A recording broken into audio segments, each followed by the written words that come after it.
Donald Trump एक बार फिर से अमेरिका के राष्ट्रपति बनने जा रहे हैं, अमेरिका के 47वें राष्ट्रपति। मगर इस खबर से पाकिस्तान परेशान है। पाकिस्तान की यह परेशानी कल एक कॉल के बाद और बढ़ गई, जो कि प्रधानमंत्री मोदी और डोनाल्ड ट्रंप के बीच हुई। डोनाल्ड ट्रंप की जीत के साथ ही कई देशों की नींद उड़ गई है। इसमें भारत के कई पड़ोसी भी शामिल हैं। हालांकि सबसे ज्यादा परेशानी में है चीन का चेला यानी पाकिस्तान। ट्रंप हमेशा से आतंकवाद और फंडिंग देने के मामलों में पाकिस्तान के खिलाफ सख्त रवैया रखते आए हैं। इसलिए पाकिस्तान में कल दोपहर से ही रुदाली शुरू हो चुकी है।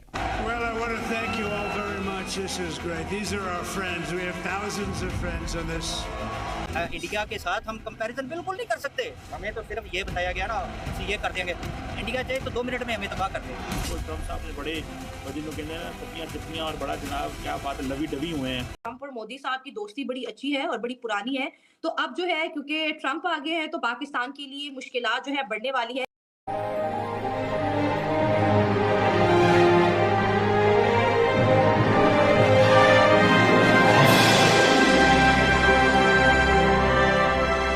आतंक का पनाहगार पाकिस्तान इस वक्त घबरा रहा है, या ये कहें कि उसकी टांगे कांप रही हैं।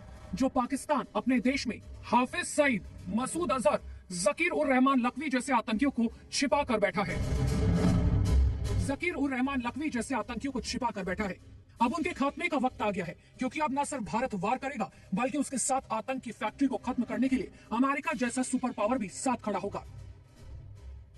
और ट्रंप की जीत के बाद भारत अमेरिका रिश्ता, जो कि पहले से मजबूत था, अब और गहरा होकर मिलकर पाकिस्तान पर वार करेगा। यही वजह है कि पाकिस्तान की चिंता बढ़ गई है, और इस चिंता की बड़ी वजह है पीएम मोदी और डोनाल्ड ट्रंप की गहरी दोस्ती। ट्रंप के आने से पाकिस्तान में क्या फर्क पड़ेगा, इवन इंडिया पाकिस्तान के रिलेशन, इस खित्ते के रिलेशन में, या मतलब क्या आपको नजर आ रहा है चीज? देखिए, मैं बात करूंगा कि पाकिस्तान बनने के 5 साल के बाद, 5-7 साल के बाद ना, ठीक है, हम अमेरिका के गुलाम हो गए थे। जब जनरल अयूब खान ने, मेरी ये चलानी है आपने बात। हाँ बिल्कुल बिल्कुल, मुझे कोई इशू नहीं है। अयूब खान कह रहे हैं मास्क लगाया हुआ। हाँ नहीं, कोई इशू नहीं है। और दूसरे नंबर पे आप मेरी ना चिट्टी दाढ़ी बधी हुई है। ठीक है, अच्छा चलाएंगे, बताएं। वो ना ऐसे इसलिए कि जनरल अयूब खान को जो गार्ड ऑफ ऑनर दिया था ना अमेरिका ने, वो पता क्या बात है, वो हम उनके गुलाम थे, हैं, रहेंगे। पाकिस्तान वाली बात नहीं, ओहो क्यों नहीं रहेंगे? रहेंगे वाली बात नहीं, आपने क्वेश्चन करके आंसर लेना है। रहेंगे क्यों? ओपिनियन दे सकते हैं। वो देखें ना, उसका भी कह रहे हैं ना, क्यों नहीं रहेंगे आपने करें। वो इसलिए कि आपके अंदर, मेरे अंदर सिर्फ बातों का शौर है। हम पेट्रोल बढ़ता है ना, तो सिर्फ उसी दिन टंकियां फुल करवाने वाले हैं। वही बंदे जो पेट्रोल डलवा रहे हैं ना, वो सड़क पे आ जाए ना, तो कह रहे आज जिंदगी मौत है मेरी, मैं बाहर निकलूं, अपने हक के लिए लड़ूं। वाई क्यों नहीं? देखें, ये हमारे हकूक हासिल करने का शौर हमारे अंदर नहीं है। बिल्कुल सर, अब अगर पाकिस्तान के ऊपर थोड़ी नजर दुरा के देखें तो यहाँ पर ये चीज डिस्कस हो रही है कि ट्रंप और मोदी साहब की दोस्ती बड़ी अच्छी है और बड़ी पुरानी है। तो अब जो है क्योंकि ट्रंप आगे है तो पाकिस्तान के लिए मुश्किलात जो है बढ़ने वाली है। और अब अगर इंडिया कहेगा तो ही अमेरिका की तरफ से पाकिस्तान को, जो वो कहते हैं ना थोड़ी बहुत नवाजिश जो होती है, वो कहते हैं ना पंजाबी, जो वो भी होनी है कि नहीं होनी। तो इसके ऊपर जरा देखें कि क्योंकि हमारे मुल्क में तो एक ही चीज कॉमन है, जैसे आपने कहा कि दोनों की पार्टनरशिप बड़ी अच्छी रहेगी, और हमारे मुल्क में कहा जाता है भाई हम तो गुलाम है, हम तो अमेरिका का ही छोटा सा हिस्सा समझा जाते हैं। तो ये जो बॉन्ड बनने वाला है मोदी साहब और ट्रंप के बीच, इससे पाकिस्तान को वाकई थ्रेट हो सकता है? नहीं, मेरे ख्याल में कोई ऐसा थ्रेट नहीं होगा। पाकिस्तान तो अब किसी, मेरा ख्याल है, खाते में नहीं है। तो इकोनॉमिक कोऑपरेशन और ट्रेड और कॉमर्स का दौर है। पाकिस्तान कोई थ्रेट नहीं है किसी किस्म का। पाकिस्तान ने अपने आप को इंटीग्रेट नहीं किया रीजनल लेवल पे, इंटरनेशनल लेवल पे, और हम आइसोलेशनिज्म की तरफ जा रहे हैं इस वक्त। तो ऐसा कोई थ्रेट नहीं है। ये हो सकता है कि पाकिस्तान और चाइना के दरमियान जो इकोनॉमिक कोऑपरेशन है, उसको अमेरिका में किसी अच्छी नज़र से ना देखा जाए, और उस हवाले से कुछ थोड़ा सा ज़्यादा स्क्रूटनी हो हमारे चाइना के साथ जो रिलेशंस हैं, उन रिलेशंस के हवाले से।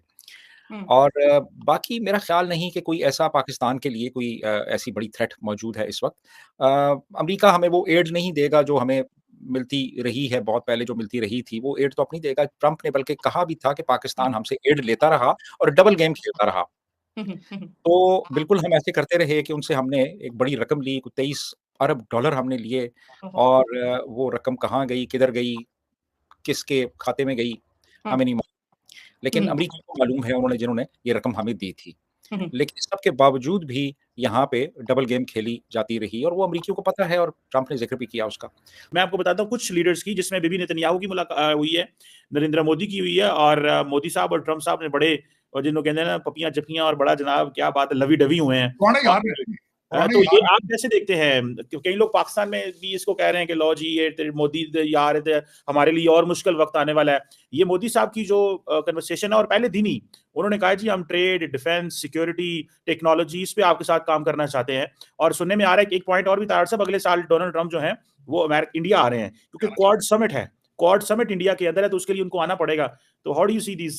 चीमा साहब, भारत दुनिया की 5वीं बड़ी इकॉनमी है, बड़ी तेजी से वो तीसरी इकॉनमी बनने की तरफ बढ़ रहे हैं। आपने देखा होगा पिछले महीने इलेक्शन पे मैं ज्यादा तवज्जो नहीं दे सका, जर्मन चांसलर निकलते हैं तो स्पेनिश प्राइम मिनिस्टर आ जाता है। बोइंग के प्लांट गुजरात में लग रहे हैं जहां बोइंग तैयारी बनेंगे, सेल फोन आईफोन वहां बन रहे हैं, गाड़ियां वहां बन रही हैं। वहां ultimately India is the need of the world. लेकिन मेरे ख्याल में दूसरा सबसे बड़ा जो सिग्नल आपकी तरफ गया है चीमा साहब, मोहम्मद बिन सुल्तान की मीटिंग आपके आर्मी चीफ से, ये बहुत बड़ा सिग्नल, बहुत बड़ा सिग्नल। मोहम्मद बिन सुलमान जो है उनके रिलेशनशिप डोनाल्ड ट्रंप साहब के साथ बड़े, सऊदी अरेबिया के रिलेशनशिप, लेकिन उस फैमिली के रिलेशनशिप डोनाल्ड ट्रंप साहब के साथ बड़े बहुत ज्यादा गहरे हैं। ये बहुत बड़ा सिग्नल है। दो चीजें, आर्मी चीफ साहब की 5 साल मुद्दे मुलाजमत और उसके बाद MBS का मिलना बहुत बड़ा मानी खेज है।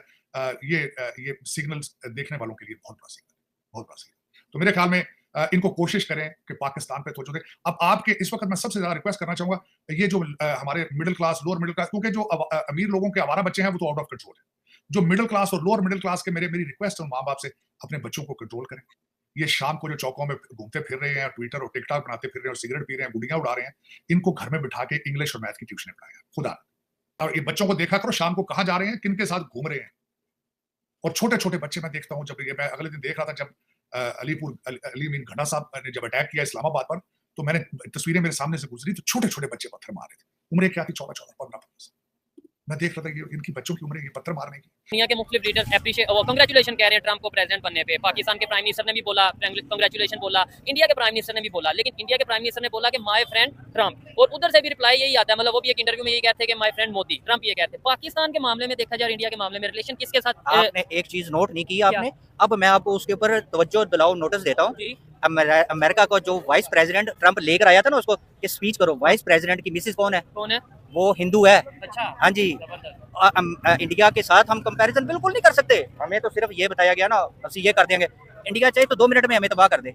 आप यकीन करें यार। आप इनकी बात से एग्री करते हैं? मैं बिल्कुल एग्री करता हूँ। हमारा इंडिया से कोई कंपटीशन नहीं, कंपटीशन नहीं, ये मैं एग्री करता हूं। बातों में, नारों में है, गालियां देने में हम आगे निकल सकते हैं, इकोनॉमी में हम कहाँ पे, हमने इस बात से मैं एग्री करता हूं। किस शोबा जिंदगी में हमने इंडिया को मतलब बीट किया? किसी ने भी नहीं। हमारे अगर यहाँ पे किसी बिजनेस ने तरक्की किया वो प्रॉपर्टी का है, ठीक हो गया, और हम किसी मखसूस लोगों के हाथ में है। हाँ जी, हम अपनी एग्रीकल्चरल लैंड को वो काट या कॉलोनियां बना रहे हैं। अब इंडिया ने देखे वो IT में कहाँ चला गया, ठीक है ना, उसकी इंडस्ट्री देखें कहाँ पे चली गई। उन्होंने बहुत सारी जो ऐसी मतलब लाइनें हैं जिसमें वो दुनिया को कम्पीट कर रहे हैं, तो हमने सिर्फ नारों में या गालियों में इंडिया के साथ मुकाबला किया।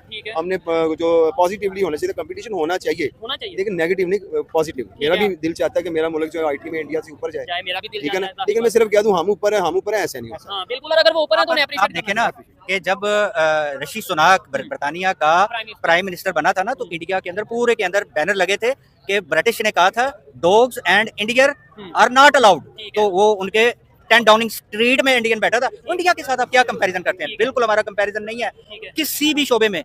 हकीकत को जाने, ख्याली जो जज्बे हैं ना आपके, वो ढेर है आपके। हकीकत और इंडिया की पॉलिसी है ना, जो इंडिया की पॉलिसी, वो पता क्या बात है, वो ऐसे करते हैं अपने जो है ना, वो एम्बेसडर होता है ना, एम्बेसडर जाता है ना जब दूसरे मुल्क में, वो वहाँ पे अपना बिजनेस तलाश करता है। वो बिजनेस तलाश करता है कि कौन से मुल्क में हमारा रेलिवेंट बिजनेस ग्रो करेगा। ठीक है, अब शायद यही वजह है कि आप देख लें, मतलब जो देखने वाले हैं, अमेरिका के साथ भी इंडिया के रिलेशन बेहतर हैं और इसराइल के साथ भी बेहतर हैं। और अगर बात करें ईरान, तो ईरान के साथ भी वो ट्रेड कर रहा है, ऑयल ले रहा है। रशिया और US की आपस में नहीं ना बनती। डिप्लोमेसी की कामयाबी है ना, वो जो हमारे मतलब जिसे हम अपना कह लें कि हेड समझते अपने रिलीजन का, सऊदिया, वहाँ पे मंदिर बन गया ऐसे, UAE में खास तौर पे, ठीक है, वहाँ पे सऊदिया में बना, ठीक है। तो उनकी ये मतलब पॉलिटिक्स की, उनकी डिप्लोमेसी की, उनकी इकोनॉमी की ये एक कितनी बड़ी सक्सेस है। जबकि हम अपने जो हमसाया मुसलमान मुल्क हैं उनके साथ हमारी ऐसी लड़ाई है कि वो हमसे नफरत करते हैं। इन चीजों पे हम क्यों नहीं गौर करते? ये चीज है, देखें, शायद ये दो भाई जो उनसे इनकी बातें मुझे भी थोड़ी अजीब लगी, लेकिन मैं ये समझता हूँ कि बिल्कुल मैं इनसे एग्री करता हूँ, बहुत से पॉइंट्स पे एग्री करता हूँ कि भाई हम अगर हाल ये कहते हैं जी हमने इंडिया से आगे निकलना, मेरी टांग ऊपर उठती है, मेरे में जज्बा ज्यादा है, वो लोग तो अब हम पे हंसेंगे कि भाई उठाते रहो टांगे। बात है हमारी जो अगर कोई एजुकेशन जो है ना हमारी, हाँ। सिर्फ हम मेरे माँ बाप ने मुझे पढ़ाया ना, वो ये कहेंगे इसको नौकरी करवानी है, ठीक है, हमारा वहां से ही सिस्टम बच्चे का खराब कर देते हैं। वो क्यों ना उसको ये मोटिवेट करें एजुकेशन दिलाने के बाद कि तूने कोई ऐसा बिजनेस करना है ठीक है, जो आपके मुल्क को हाँ। और दूसरे ममालिक में वो ग्रोथ करे।